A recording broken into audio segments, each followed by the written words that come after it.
Hey, hi, namaskar. This is Sandeep and you are watching Gujlish only on WebSankul official. આજે આપણે જોડાઈ ચૂક્યા છે એપિસોડ નંબર 82માં અને તમે જોડાઈ ચૂક્યા છો 0 to Hero પાર્ટ નંબર 32માં. આપણે આજના સેશનમાં જેમ કાર્ડની શૃંખલાઓ આપણે પૂરી કરી છે, આજથી આપણે કાર્ડના યુઝિસ શરૂ કરવાના છે. વધારે સમય ન લેતા હું સીધા સેશનની શરૂઆત કરી દઉં છું. એ પહેલાં એક નાનકડી જાહેરાત કરી દઉં છું. રિફર એન્ડ ઓન પ્રોગ્રામ જે ઓનગોઈંગ છે અને જેની last date 30th of June છે.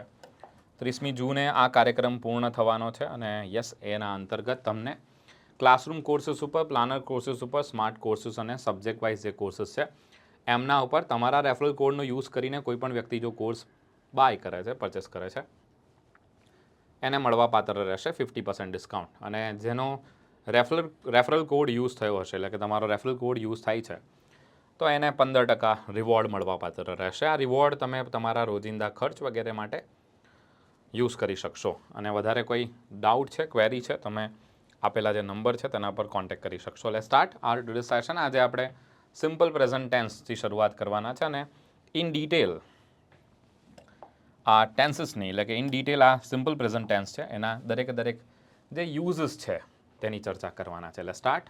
આપણે શરૂઆત કરી દઈએ. સિમ્પલ પ્રેઝન્ટ ટેન્સ એના યુઝિસની વાત કરવા જઈ રહ્યા છે. સિમ્પલ પ્રેઝન્ટ ટેન્સની અંદર બે ભાગ પડતા હોય છે જોવા જઈએ તો. યસ, એને ફર્ધર ક્લાસિફાઈ કરવામાં આવશે. વધારે આગળ તમે એને પેટા વિભાગમાં વેચો છો તેના બે પ્રકાર પડશે. એક આવશે સિમ્પલ પ્રેઝન્ટ ટેન્સ અને બીજો આવે છે સિમ્પલ ઇનડેફિનિટ ટેન્સ, અથવા તો you can say present indefinite tense. એને આપણે પ્રેઝન્ટ ઇનડેફિનિટ ટેન્સ કહેતા હોઈએ છીએ. તો આજના સેશનમાં બંનેની ચર્ચા કરવાની છે. બંને શું છે એ ડિસ્કસ કરીશું. દેન સમજીશું કે શા માટે આને આ રીતે બોલવામાં આવતા હોય છે અને ઇનડેફિનિટ કેમ કહેવાય છે. પહેલાં આપણે સિમ્પલ પ્રેઝન્ટ ટેન્સને સમજી લઈએ, જે ગુણ, લક્ષણ કે ઓળખ રજૂ કરવા માટે વપરાતો હોય છે. આપણે બધા જાણીએ છીએ તે અનુસાર ટુ બી જે છે, આ ટુ બી પોતે એક વર્બ છે, મુખ્ય ક્રિયાપદ છે. પછી આનું વર્તમાનના રૂપો તો કે સર આ એકમાત્ર ક્રિયાપદ છે જેના વર્તમાનના 3 રૂપો તમને જોવા મળશે. સામાન્ય રીતે વર્તમાનના કેટલા રૂપો હોય છે તો કે સર એસ કે ઈએસ વાળું અને એસ કે ઈએસ વગરનું, એટલે કે બેર ઇન્ફિનિટિવ જેને કહીએ છીએ તે. પરંતુ એક ટુ બી એકમાત્ર છે જેના અંદર તમને જોવા મળશે એમ, ઇઝ, આર, 3 તમને રૂપ વર્તમાનમાં જોવા મળતા હોય છે. તો આ એના વર્તમાન કાળના રૂપો છે, ટુ બીના વર્તમાન કાળના રૂપો. સર આ એમ, ઇઝ, આર કે ઇઝ, એમ, આર શાના માટે વપરાતા હોય છે તો કે આ વપરાતા હોય છે ગુણ કે લાક્ષણિકતાઓ રજૂ કરવા માટે. કંઈક આ રીતના તમે વાક્ય જોયા હશે જેની પેટર્ન કંઈક આ રીતની હોય છે. સૌથી પહેલા તમને સબ્જેક્ટ જોવા મળશે, એટલે કે, અને હા બીજી વસ્તુ કહી દઉં, આ વાક્ય નિષ્ક્રિય વાક્ય હશે, આમાં કોઈ ક્રિયા નહીં હોય. કેમ તો કે ટુ બી જે છે તે ગુણ દર્શાવે છે, લક્ષણ દર્શાવે છે, ઓળખ દર્શાવે છે. ટૂંકમાં કહીએ તો ઓળખાણ દર્શાવે છે કે આ શું છે, આની લાક્ષણિકતા શું છે. જેમ કે હું એવું કહું છું હું શિક્ષક છું, તો એ શું છે તો કે મારું લક્ષણ, ગુણ, હું કોણ છું, મારી ઓળખાણ રજૂ કરું છું.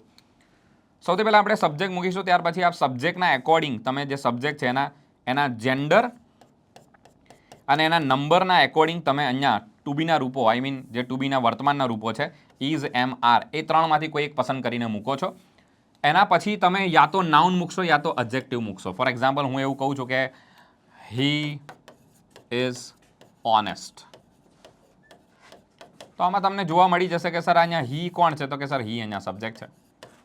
અને આ ઓનેસ્ટ શું છે તો કે સર ઓનેસ્ટ એટલે એડજેક્ટિવ છે, આ અહીંયા એડજેક્ટિવ તરીકેનું કામ કરે છે. લેટ્સ સ્ટાર્ટ, સમજીએ આગળ. He is a boy. Sir અહીંયા આ નાઉન છે, નાઉનના સાથે આપણે આર્ટિકલનો યુઝ કરતા હોઈએ છીએ. આઈ એમ અ ટીચર, આઈ સબ્જેક્ટ છે, એમ જે છે તે ઇઝ, એમ, આરમાંથી આપણે મૂકેલો છે વર્બ તરીકે. આર્ટિકલ એ એટલે મૂકીએ છીએ કેમ કે અહીંયા પાછો નાઉન આપેલો છે, કાઉન્ટેબલ નાઉન છે, આને આપણે કોમન નાઉન કહીએ છીએ, આ પણ કોમન નાઉન છે. શી ઇઝ બ્યુટીફુલ, આ બ્યુટીફુલ શું છે સર, આ બ્યુટીફુલ એડજેક્ટિવ છે. અને આપણને ખ્યાલ જ છે કે સર એડજેક્ટિવ જ્યારે એકલો એડજેક્ટિવ આપેલો હોય છે ત્યારે આપણે આર્ટિકલનો ઉપયોગ નથી કરતા, એટલે અહીંયા તમને શી ઇઝ અ બ્યુટીફુલ નહીં જોવા મળે. પરંતુ જો હું બ્યુટીફુલની પાછળ ગર્લ મૂકું છું તો આપણે એવું કંઈક કહીશું કે she is a beautiful girl. ટૂંકમાં ગણી શકાય તેવી વસ્તુ હોય એના સાથે જ આર્ટિકલ યુઝ કરતા હોઈએ છીએ, કાઉન્ટેબલ હોય એના સાથે જ. આ 3 વાક્ય કયા કાળના રહેશે? આ 3 વાક્ય સિમ્પલ પ્રેઝન્ટ ટેન્સના કહેવાશે. કેમ તો કે sir I M a teacher, હું શિક્ષક છું. આમાં તમને છે અથવા તો છું વાળો ખ્યાલ જોવા મળશે. તે શિક્ષક છે, હું શિક્ષક છું, તે છોકરો છે. શી ઇઝ બ્યુટીફુલ, તેણીની સુંદર છે અથવા તો છું, એટલે કે વર્તમાન કાળવાળું રૂપ તમને જોવા મળશે. લેટ્સ સી, આગળ વધીશું અને સિમ્પલ એટલે કે પ્રેઝન્ટ ઇનડેફિનિટ ટેન્સને સમજીશું. હવે આપણે વાત કરીએ છીએ પ્રેઝન્ટ ઇનડેફિનિટ અથવા તો એને ઘણા પ્રેઝન્ટ ઇનડિફાઇનાઇટ ટેન્સ પણ કહે છે. આને અચોક્કસ કાળ કહેવામાં આવે છે. આની અંદર તમને જોવા મળશે V1 અને V5 જે આપણે ઉપયોગમાં લેતા હોઈએ છીએ, કેમ કે આમાં ક્રિયા જે છે તમને કેવી દર્શાવવામાં આવશે તો કે ક્રિયા સર ક્રિયાના 3 તબક્કા હોય, યા તો ક્રિયા ચાલુ હોય, યા તો ક્રિયા પૂર્ણ હોય, અને બીજી તો કે સર ક્રિયા અચોક્કસ હોય, ખબર ના હોય કે ચાલી રહી છે ક્રિયા કે પૂર્ણ થઈ ગઈ છે. એટલે 3 તબક્કામાં આપણે વહેંચીએ છીએ, એને જ આપણે તો કહીએ છીએ કે અચોક્કસ, ચાલુ અને પૂર્ણ. જેમ કે હું કહું છું કે પૂર્ણ વર્તમાન કાળ, તો ત્યાં ખબર પડી જાય છે કે સર કોઈ ક્રિયા હમણાં જ પૂરી થઈ છે, તે દર્શાવવા માટે આપણે યુઝ કરીએ છીએ. હું તમને એવું કહું છું ચાલુ વર્તમાન કાળ, તો સર યસ કોઈ ક્રિયા ચાલુ છે, વર્તમાનમાં એ ક્રિયા ચાલુ છે, એ દર્શાવવા માટે આપણે ચાલુ વર્તમાન કાળનો યુઝ કરીએ છીએ. કોઈ ક્રિયા ભૂતકાળમાં ચાલુ હતી તો સર ક્રિયાના 3 તબક્કા થશે, યા એ ચાલુ હશે, યા એ ક્રિયા પૂર્ણ થઈ ગઈ હશે, યા તો મને ખબર જ નથી કે ક્રિયા ચાલુ છે કે પૂર્ણ થઈ ગઈ છે. આવી ક્રિયાઓ એટલે અચોક્કસ કહેવાતી હોય છે, એટલે આને અચોક્કસ કાળ કીધો છે. આપણે જે ઇનડેફિનિટ, ઇનડિફાઇનાઇટ કે ઇનડેફિનિટ ટેન્સ ભણવાના છે, જેની અંદર એના યુઝિસ કયા કયા છે તો કે સર વર્તમાનના વિવિધ કાર્યો રજૂ કરવા માટે આનો ઉપયોગ થાય છે. ફોર એક્ઝામ્પલ રેગ્યુલર એક્શન દર્શાવવા માટે, જેમ કે હું ડેલી ન્યૂઝપેપર વાંચતો હોઉં તો આઈ રીડ અ ન્યૂઝપેપર. ન્યૂઝપેપરનું નામ લખી દઉં તો આર્ટિકલ ધ નો ઉપયોગ કરીશું. ટાઈમ્સ ઓફ ઇન્ડિયા આપેલું હોય તો આપણે ધ ટાઈમ્સ ઓફ ઇન્ડિયા લખીએ છીએ. આઈ રીડ અ ન્યૂઝપેપર ડેલી. હું દરરોજ ન્યૂઝપેપર વાંચું છું.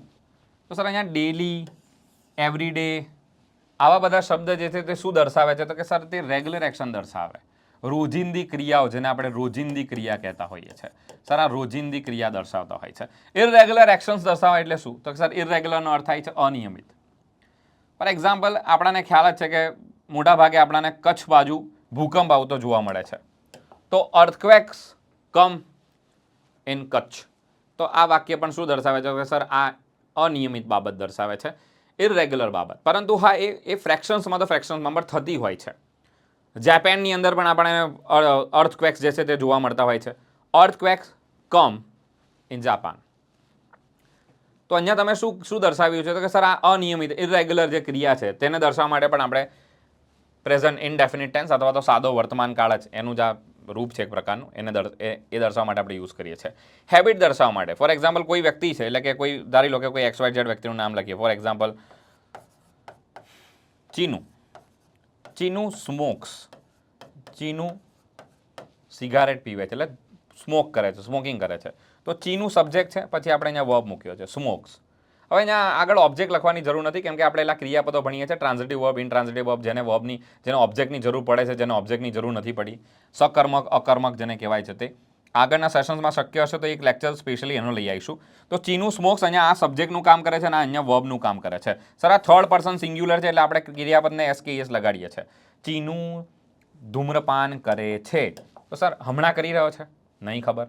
સર હમણાં એને ધૂમ્રપાન કરી લીધું છે, પૂર્ણ કરી લીધી છે ક્રિયા, નહીં ખબર. એટલે જ તો આને અચોક્કસ કીધો છે કે આ ચોક્કસ કાળ છે, તમે નક્કી નહીં કરી શકો. Let's see another one. આગળ જોઈશું. સનાતન સત્યો રજૂ કરવા. સર એક ગ્લોબલ, એક કહેવાય ને કે વાક્ય તમે નાનપણથી ભણતા આવ્યા છો. The sun rises in the east. દિશાઓના નામ સાથે આર્ટિકલનો ઉપયોગ કરતા હોઈએ છીએ. તો સર અહીંયા રાઇઝિસ કેમ વાપર્યું છે તો કે ધ સન માટે. સર સનની સાથે આર્ટિકલ ધ કેમ તો કે યુનિક છે એટલે. સર અહીંયા રાઇઝિસ વપરાયું છે, એનો મતલબ કે ઇનડેફિનિટ ટેન્સ છે. યસ, આ ઇનડિફાઇનાઇટ કે ઇનડેફિનિટ ટેન્સ છે. શા માટે આને અચોક્કસ કીધો છે? હમણાં સૂર્યની સ્થિતિ શું છે ખબર છે તમને?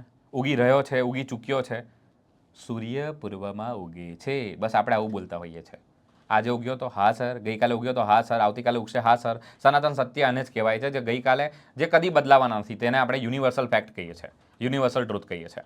સમાચાર પત્રોની હેડલાઇન્સ જે હશે ત્યારે પણ આપણે, ફોર એક્ઝામ્પલ તમે જોયું હશે ઘણી વખત, મોદી વિન્સ, બીજેપી વિન્સ, આવું આપતા હોય છે. For example the BJP wins. અથવા તો કોઈ ટીમ જીતે તો ત્યારે અહીંયા તમને જોવા મળશે બીજેપી જીત્યું, ભારત જીત્યું. બરાબર. તો આ શું છે તો કે સર સમાચારની હેડલાઇન્સ પણ હંમેશા અચોક્કસ કાળમાં હોય છે. નજીકના ભવિષ્યનું નિશ્ચિત આધિકારિક કાર્ય હોય. ફોર એક્ઝામ્પલ અત્યારે આપણા PM જે છે, એટલે કે ધ પ્રાઇમ મિનિસ્ટર, આપણા ધ PM અથવા તો ધ પ્રાઇમ મિનિસ્ટર, આપણે ટૂંકમાં લખ્યું છે, આપણે એને ફૂલ ફોર્મમાં બી લખી શકીએ છીએ, ધ પ્રાઇમ મિનિસ્ટર.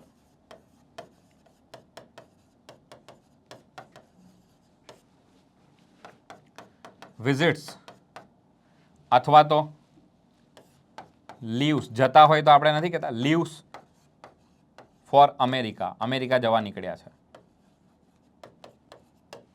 અને વિઝિટ્સ અમેરિકા, બંને સાચા છે. હમણાં જ એમણે મુલાકાત લીધી છે. સર મુલાકાત લેવાના હોય, ભવિષ્યમાં જવાના હોય ત્યારે પણ આ વાપરી શકાય લીવ્સ? હા, વાપરી શકાશે. હજી પહોંચ્યા નથી તેમ છતાં અમેરિકા માટે નીકળ્યા છે, અમેરિકા જવાના છે, અમેરિકાની મુલાકાત લેવાના છે, તો ત્યારે પણ કોઈ આધિકારિક એટલે કે ઓફિશિયલ કાર્ય હોય, કોઈ ઓફિશિયલ કાર્ય હોય એને પણ તમે સાદા વર્તમાન કાળ દ્વારા, ખરેખર સાદો વર્તમાન કાળ નહીં, એને આપણે કયો કાળ કહીએ છીએ? પ્રેઝન્ટ ઇનડેફાઇનાઇટ કે ઇનડેફિનિટ ટેન્સ વડે તમે એને દર્શાવી શકો છો. આ આધિકારિક કાર્ય હશે, ઓફિશિયલ કાર્ય હશે કે પ્રાઇમ મિનિસ્ટર શાની મુલાકાત લેવાના છે? અમેરિકાની મુલાકાત લેવાના છે. સ્ટેચ્યુ ઓફ યુનિટીની મુલાકાત લેવાના હોય તો પણ આવશે વિઝિટ્સ, તો ભાઈ એમણે સ્ટેચ્યુ ઓફ યુનિટીની મુલાકાત લેવા જઈ રહ્યા છે. તો આ આધિકારિક કાર્ય હોય, ભવિષ્યનું નિશ્ચિત હોય, ફિક્સ હોય, નિશ્ચિત ભવિષ્ય હોય, ત્યારે આપણે સાદા વર્તમાન કાળ એટલે કે પ્રેઝન્ટ ઇનડેફાઇનાઇટ ટેન્સ કે ઇનડેફિનિટ ટેન્સનો ઉપયોગ કરીએ છીએ. સો આ સાથે આપણે 1, 2, 3, 4, 5, 6 6 અગત્યના કાર્ય જોયા છે.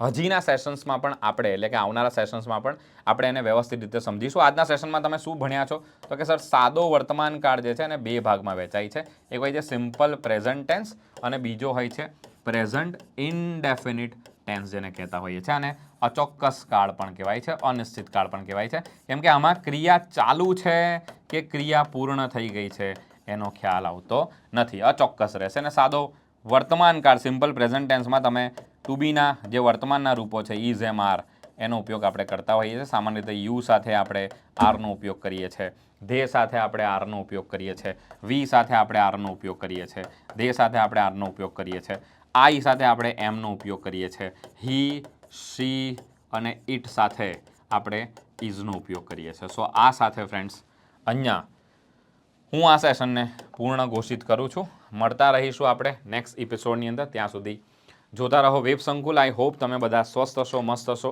પોતાનો ખ્યાલ રાખજો, પોતપોતાના માતા પિતાનું ધ્યાન રાખજો, ફેમિલીનું ધ્યાન રાખજો. ત્યાં સુધી જોતા રહો. આ વિડીયોને લાઇક નથી કર્યો તો yes do like this video, અને ચેનલને સબસ્ક્રાઇબ નથી કરી, ડુ સબસ્ક્રાઇબ ધીસ ચેનલ. મને રજા આપશો. Take care. જય હિન્દ, જય ભારત.